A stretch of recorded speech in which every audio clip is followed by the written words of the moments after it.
नमस्कार, न्यूज 18 पंजाब हरियाणा हिमाचल देख रहे सभी दर्शकों का स्वागत। मैं हूं अमृत वर्दी। बुलेटिन की शुरुआत करते हैं बड़ी खबर के साथ। जम्मू में सुरक्षा बलों और आतंकियों के बीच मुठभेड़ हुई है। सुरक्षा बलों ने यहां 3 आतंकियों को मार गिराया है। नगरोटा बन टोल प्लाजा के पास ये मुठभेड़ हुई है। श्रीनगर नेशनल हाईवे को फिलहाल बंद कर दिया गया है। दोनों तरफ से फायरिंग जारी है। तो जम्मू से ये बड़ी खबर, यहां सुरक्षा बलों और आतंकियों के बीच में मुठभेड़ हुई है। सुरक्षा बलों ने 3 आतंकियों को मार गिराया है। हालांकि अभी भी दोनों तरफ से फायरिंग जारी है, जिसके चलते नगरोटा बन टोल प्लाजा के पास जब मुठभेड़ हुई तो श्रीनगर नेशनल हाईवे को बंद कर दिया गया है। तो फिलहाल ये दोनों तरफ से फायरिंग जारी है। सुरक्षा बलों की ओर से आतंकियों को मुंह तोड़ जवाब दिया जा रहा है।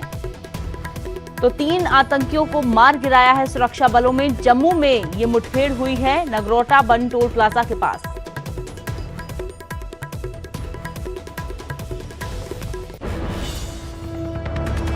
तो जम्मू में सुरक्षा बलों और आतंकियों के बीच मुठभेड़ हुई है। फिलहाल 3 आतंकियों को मार गिराया है सुरक्षा बलों ने। ये बड़ी कामयाबी हासिल की है, लेकिन अभी भी जो फायरिंग दोनों तरफ से जारी है, आतंकियों की ओर से फायरिंग की जा रही है, जिसका सुरक्षा बलों की ओर से भी मुंह तोड़ जवाब दिया जा रहा है। इसी मुठभेड़ के चलते श्रीनगर नेशनल हाईवे को फिलहाल बंद कर दिया गया है।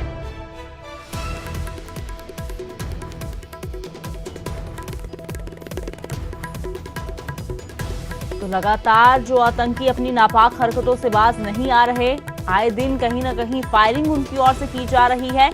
तो इस बार नगरोटा बन टोल प्लाजा के पास मुठभेड़ हुई है। आमने सामने हैं आतंकी और सुरक्षा बल। सुरक्षा बलों की ओर से हालांकि 3 आतंकियों को मार गिराया गया है। जम्मू कश्मीर से न्यूज 18 के संवाददाता मनोज कौल मेरे सहयोगी ज्यादा जानकारी के लिए जुड़े हैं। तो मनोज, फिलहाल किस तरह की स्थिति है? क्या कुछ अपडेट अभी पूरे मामले में? हाँ, देखें, ये एनकाउंटर में अपडेट इस तरह है कि अभी भी उस एरिया को पूरा सील करके रखा हुआ है सिक्योरिटी फोर्सेस ने। हमारी जो इन्फॉर्मेशन है, ये कहा जा रहा है कि 4 जो टेररिस्ट हैं इसमें मारे गए हैं। हालांकि पुलिस ने अभी कंफर्म 4 के बारे में नहीं किया है, लेकिन जो वहाँ सोर्सेज है उनका ये कहना है कि 4 मारे गए हैं। और पूरा जो एरिया है उसको अभी भी सील करके रखा है, क्योंकि कोशिश ये सिक्योरिटी फोर्सेज की रहती है जब भी कहीं पे एनकाउंटर होता है और इस तरह का एनकाउंटर होता तो उसमें कोशिश ये रहती है कि पूरा ये सुनिश्चित किया जाए कि कोई और आतंकी उस एरिया में मौजूद नहीं है। और यहाँ पर भी ऐसा ही हो रहा है। सर्च ऑपरेशन जो पूरा इलाका है इस टोल प्लाजा के आसपास का, वहाँ अभी भी सर्च ऑपरेशन चल रहा है। और ये सुनिश्चित किया जा रहा है कि जब तक ये कंफर्म ना हो पाए कि कोई भी मिलिटेंट, कोई भी टेररिस्ट अब यहाँ मौजूद नहीं है, तब तक इस ऑपरेशन जो है जारी रहेगा। जी मनोज, शुक्रिया फिलहाल इस तमाम जानकारी के लिए। तो फिलहाल ऑपरेशन चल रहा है। ये तस्वीरें हम आपको टोल प्लाजा की दिखा रहे हैं।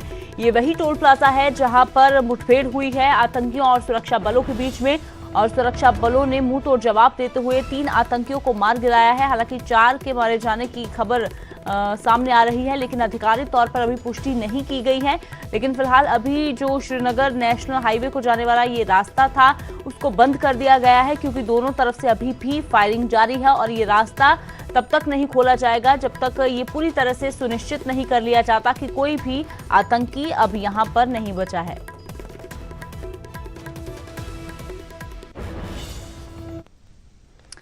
और अब बात करते हैं कोरोना की, जिसने फिर से अपनी रफ्तार पकड़ ली है। कुछ दिनों की राहत के बाद फिर से आफत सामने बरकरार नजर आ रही है। रिकॉर्ड तोड़ नए मामले सामने आ रहे हैं। हरियाणा में अगर बात की जाए 24 घंटों की, तो 2562 नए केस सामने आए हैं। और पिछले 24 घंटों में कोरोना से 30 लोगों ने दम भी तोड़ा है। हिसार में 7, फतेहाबाद में 5 मरीजों की मौत हुई है। गुरुग्राम, पानीपत, रोहतक और रेवाड़ी में 3-3 जानें गई हैं।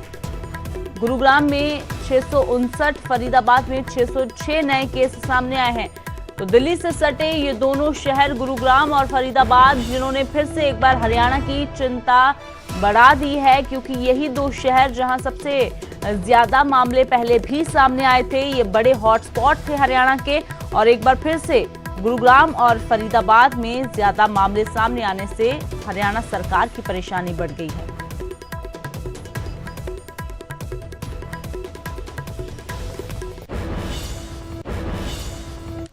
तो कोरोना के बढ़ रहे मामलों पर गृह विभाग सख्त नजर आ रहा है। गृह मंत्री अनिल विज ने डीजीपी को निर्देश दिए हैं कि दिल्ली के साथ लगते इलाकों में सख्ती बढ़ाई जाए, कोविड नियमों का सख्ती से पालन हो ये सुनिश्चित किया जाए, ये अनिल विज की ओर से कहा गया है। और स्वास्थ्य विभाग को ज्यादा से ज्यादा टेस्ट करने के निर्देश दिए गए हैं। स्कूलों में कोविड नियमों का सख्ती से पालन हो यह भी सुनिश्चित करने के लिए कहा गया है, क्योंकि हाल ही में स्कूल खोले गए हैं, तो ऐसे में बच्चों की सुरक्षा ज्यादा जरूरी है, ये भी अनिल विज की ओर से कहा गया है। सभी मेडिकल कॉलेज जो डीजीपी और डायरेक्टर लोकल पुलिस के साथ हमने की है, एक हमने लोगों से अपील की है कि वो कोविड के जो नियम हैं उनका सख्ती से पालन करें, और सभी सिविल सर्जन्स को हमने आदेश दिए हैं कि वो टेस्टिंग की संख्या बढ़ा। तो हरियाणा सरकार स्कूलों की ओर खास ध्यान देने की बात कर रही है, क्योंकि जींद में 11 छात्र और 8 टीचर कोरोना पॉजिटिव पाए गए हैं। कोरोना की दस्तक के बाद अब हरकत में स्वास्थ्य विभाग भी नजर आ रहा है। सभी छात्रों और स्टाफ के कोरोना टेस्ट होंगे। बुधवार को करीब 100 बच्चों के सैंपल लिए गए हैं।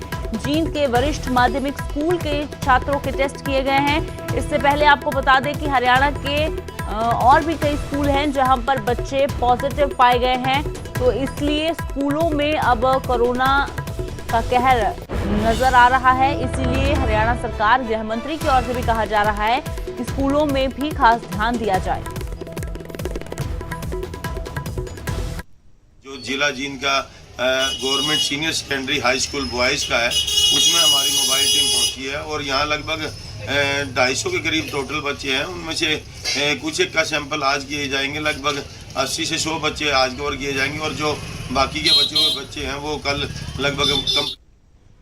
तो कोरोना के खतरे के बीच फिलहाल बंद नहीं होंगे स्कूल। हरियाणा के शिक्षा मंत्री कंवरपाल गुर्जर का ये बयान सामने आया है कि स्कूल को बंद करने पर फिलहाल कोई भी फैसला नहीं लिया गया है, विशेषज्ञों की राय लेकर ही फैसला किया जाएगा, ये शिक्षा मंत्री ने कहा। और ये भी कहा कि स्कूलों में कोविड नियमों का पालन हो रहा है, लेकिन अब जो मामले स्कूलों में सामने आ रहे हैं कोरोना के, उसके बाद बच्चों के माँ बाप जरूर डरे हुए हैं। तो ऐसे में ये सवाल खड़े हो रहे थे कि क्या फिर से हरियाणा में स्कूल बंद कर दिए जाएंगे। तो हरियाणा के शिक्षा मंत्री की ओर से कहा गया है कि फिलहाल स्कूलों को बंद करने का फैसला विशेषज्ञों की राय के अनुसार ही किया जाएगा, लेकिन अभी ऐसा कोई भी फैसला नहीं लिया गया है। वैसे तो हमने खैर पहले ही खूब उसमें कर रखा, चाहे सोशल डिस्टेंसिंग की बात है, चाहे मास्क लगाने की बात, सैनिटाइज की बात, सब पे ध्यान दे रहे हैं। लेकिन ये सारा कुछ ध्यान देने के बावजूद भी अगर बाहर से कई बार हो सकता है कि किसी बच्चे को बाहर से है और वो आ गया, तो उसके समस्या तो होती है, और इसके लिए बहुत लंबे टाइम तक स्कूलों को बंद भी करके रखा है, इसीलिए ताकि ना हो।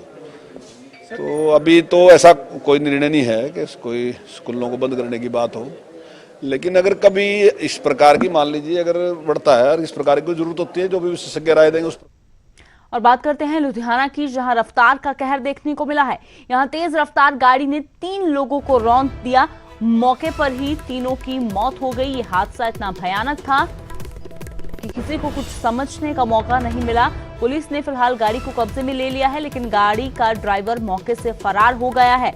तो लुधियाना में ये तेज रफ्तार का कहर देखने को मिला है। यहाँ पर एक गाड़ी ने 3 लोगों को रौंद दिया, जिनकी मौके पर ही मौत हो गई है।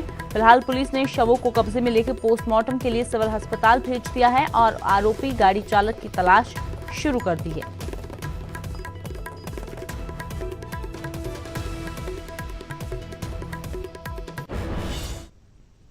जिन्ना कुछ व्यक्ति ने उत्थे मौत हो गई है, फिर उसे टाइम ਅਸੀਂ मौके ਤੇ ਪੁੱਜੇ ਤੇ ਉੱਥੇ ਜਾ ਕੇ ਮੌਕੇ ਦੇਖਿਆ ਵੀ ਇੱਕ ਵਿਅਕਤੀ ਜਿਹੜਾ ਉਹ ਥੱਲੇ ਕਤਾਨਾਂ ਦੇ ਵਿੱਚ ਡਿੱਗਾ ਹੋਇਆ ਸੀਗਾ। ਇੱਕ ਵਿਅਕਤੀ ਜਿਹੜਾ ਰੇਲਵੇ ਕ੍ਰਾਸਿੰਗ ਪੁਲ ਦੇ ਉੱਪਰ ਪਿਆ ਹੋਇਆ ਸੀਗਾ, ਖੂਨ ਨਾਲ ਲੱਥਪੱਥ ਸੀਗਾ। ਇੱਕ ਵਿਅਕਤੀ ਜਿਹੜਾ ਥੋੜਾ ਅੱਗੇ ਜਾ ਕੇ ਜਿਹੜੀ ਪੁਲ ਤੋਂ ਥੱਲੇ ਸ਼ੇਰਪੁਰ ਨੂੰ ਥੱਲੇ ਸੜਕ ਉਤਰਦੀ ਆ, ਉੱਥੇ ਉਹ ਗੱਡੀ ਦੇ ਕੋਲ ਪਿਆ ਹੋਇਆ ਸੀਗਾ ਤੇ ਉਹ ਵੀ ਖੂਨ ਦੇ ਨਾਲ ਲੱਥ ਪਿਆ ਹੈ। ਔਰ ਦੇਖਿਆ ਵੀ ਤਿੰਨਾਂ ਦੀ बात करते हैं दादरी की, जहां इन दिनों एक वीडियो सोशल मीडिया में खूब वायरल हो रहा है। इस वीडियो में एक दंपति मां बेटियों पर जमकर लाठी डंडे बरसा रहा है। पूरा मामला क्या है, आइए देखते हैं इस रिपोर्ट में।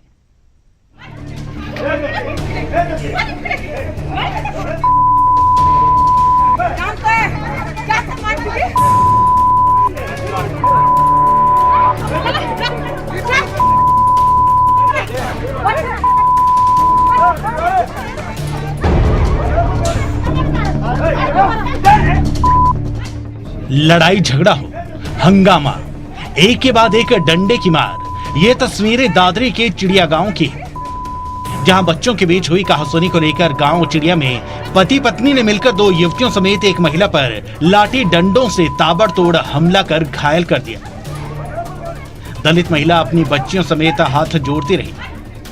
हमलावर दंपति ने कोई दया नहीं दिखाई और ताबड़तोड़ लाठियां बरसाते रहे।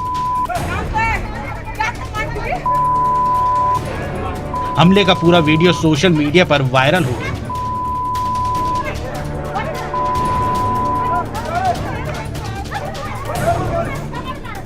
जयवीर और सीमा दोनों जन छुप रहे थे कोने पर और डंडा ले रहे थे और पाइप था लोहे का और उनने दोनों ने अच्छी मारपीट की है। उनके हमारी कोई सुनवाई नहीं हो रही है। हमले में घायल मां बेटियों को उपचार के लिए सिविल अस्पताल में भर्ती करवाया गया है। झोझू कला पुलिस थाना ने वीडियो वायरल होते ही पति पत्नी के खिलाफ विभिन्न धाराओं के तहत केस दर्ज कर जांच शुरू कर दी है। दलित महिला के साथ में जो ऐसी समाज से है और एक महिला और थी और एक अन्य उसका घरवाला जो जनरल बिरादरी से है। उन्होंने उनको दलित महिला के परिवार को, लड़कियों को उसकी चोटें मारी थी। तो उस संबंध में एक एफआईआर लॉन्च कर ली गई है और SC एक्ट के तहत कार्रवाई की जा रही है। बता दें कि कुछ रोज पहले गांव में दलित युवतियों की स्वर्ण युवतियों के साथ एक दुकान पर खरीदारी को लेकर कहासुनी हो गई थी, जिसको लेकर दंपति ने 2 दिन पूर्व खेत से घर लौट रही दलित महिला और उसकी दोनों बेटियों पर ताबड़तोड़ हमला कर दिया। फिलहाल पुलिस ने इस मामले में जांच शुरू कर दी है और दावा कर रही है कि जल्द ही आरोपियों को गिरफ्तार कर लिया जाएगा। दादरी से Pradeep Sahu, news 18 Haryana.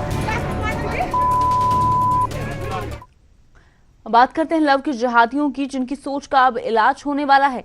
UP MP के बाद अब हरियाणा तीसरा ऐसा राज्य है जो लव जिहाद के खिलाफ कानून ला रहा है। अब ऐसे आशिकों की खैर रही जो झूठे प्यार के जाल में फंसाकर लड़कियों को धर्म परिवर्तन का दबाव डालते थे। मोहब्बत के जाल में फंसाया, धर्म परिवर्तन का दबाव डाला। ऐसे आशिकों की अब और खैर नहीं। लव जिहाद पर बनेगा सख्त कानून।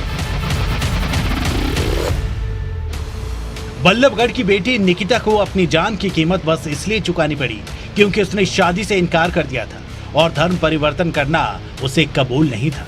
निकिता हत्याकांड में जब लव जिहाद का एंगल सामने आया तो हरियाणा सरकार भी हरकत में आई। अब ऐसे आशिकों के सिर से आशिकी का भूत निकलेगा जो झूठे प्यार के जाल में फंसाकर लड़कियों की जिंदगी जहन्नुम बनाने की फिराक में रहते हैं, उन पर धर्म परिवर्तन के लिए दबाव डालते हैं। हरियाणा सरकार लव जिहाद पर सख्त कानून बनाने जा रही है। इसके लिए गृह मंत्री अनिल विज की अध्यक्षता में मंथन हुआ और एक ड्राफ्टिंग कमेटी का गठन किया गया जो दूसरे राज्यों में लव जिहाद पर बने कानूनों का अध्ययन करेगी।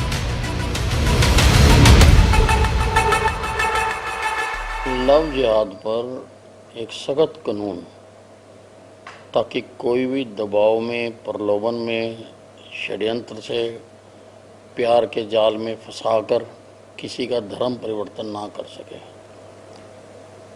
उसके लिए एक ड्राफ्टिंग कमेटी बनाई जाएगी इसका एक्ट बनाने के लिए, जो बाकी प्रदेशों के एक्ट का भी अध्ययन करेगी और उसमें सुझाएगी कि उसका प्रारूप क्या होना चाहिए।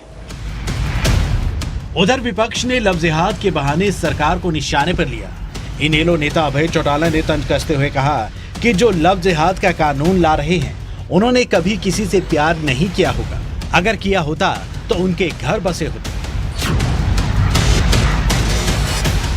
और भारतीय जनता पार्टी जो है लगातार देश को कैसे कमजोर किया जाए, आर्थिक रूप से कमजोर किया इस देश को,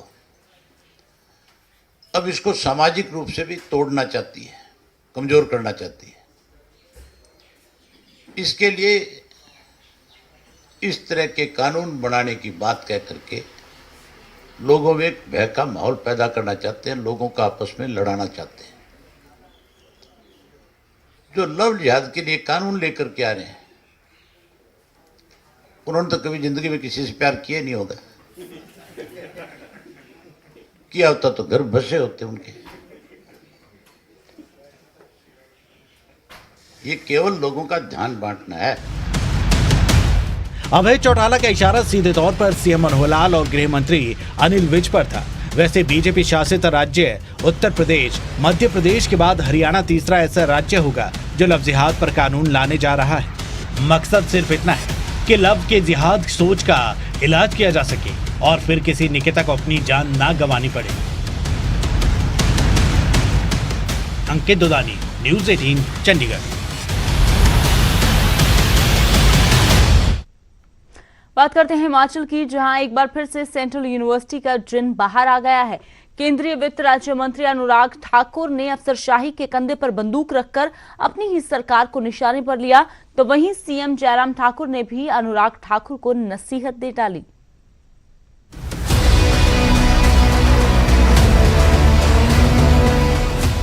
केंद्रीय वित्त राज्य मंत्री अनुराग ठाकुर अपनी बेबाकी के लिए जाने जाते हैं, लेकिन कभी कभी ये बेबाकी उनकी अपनी ही सरकार की फजीहत कर आ जाती है। हिमाचल प्रदेश में सेंट्रल यूनिवर्सिटी के मुद्दे पर अनुराग ठाकुर आर पार की लड़ाई के मूड में। देहरा में सीएम की जनसभा में अनुराग ने इशारों में जयराम ठाकुर को ही नसीहत दे डाली। अफसरशाही के कंधे पर बंदूक रखकर खूब निशाने भी दागे।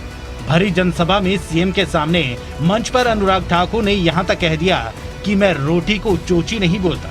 सेंट्रल यूनिवर्सिटी के मुद्दे पर उन्होंने सीएम के सामने अधिकारियों की खूब क्लास लगाई। जिनको सेंट्रल यूनिवर्सिटी के बोल भी नहीं आते होंगे कि सेंट्रल यूनिवर्सिटी मंजूर क्या हुई, आज वो उसके दूसरी वाणी की बात करते हैं, लेकिन उनको शय कौन देता है, ये जनता को समझने की बहुत आवश्यकता है। किसके कंधे पर चढ़कर वो कूदते हैं, ये जनता को समझने की आवश्यकता है। और मैं सब बातें इसलिए कहना चाहता हूं आज यहां पर कि मैं रोटी को चोची नहीं बोलता। चौथी बार का सांसद हूं। जब कांग्रेस की सरकार थी तब भी लड़कर काम करवाने का काम किया है और सेंट्रल यूनिवर्सिटी को यहां से नहीं जाने दिया, उसकी लड़ाई तब भी लड़ी है। आज बनाने का काम भी करेंगे तो पूरी ताकत के साथ करेंगे इस बात को। अनुराग ठाकुर ने जब अपनी ही सरकार पर निशाना साधा तो सीएम जयराम ठाकुर भी मंच पर चुप नहीं बैठे। सीएम ने अनुराग को नसीहत देते हुए कहा कि कुछ बातें मंच पर कहने के लिए नहीं होती। साथ ही सेंट्रल यूनिवर्सिटी पर अपनी सफाई भी दी। साल 2007 में हिमाचल प्रदेश को सेंट्रल यूनिवर्सिटी की सौगात मिली है। केंद्रीय विश्वविद्यालय हिमाचल प्रदेश के लिए एक बहुत बड़ा एक जो है वो एक कॉन्ट्रीब्यूशन केंद्र सरकार की ओर से है। उसको निश्चित रूप से जिस तरह से हम एक्सपेडाइट करके उसको आगे कर सकते हैं वो करेंगे। लेकिन 12 साल बीतने के बावजूद सेंट्रल यूनिवर्सिटी को स्थायी कैंपस नहीं मिल सका। सियासत तो खूब हुई और अब अनुराग ठाकुर अपनी ही सरकार को आईना दिखा रहे हैं। ब्रजेश्वर साकी, न्यूज़ 18, देहरा।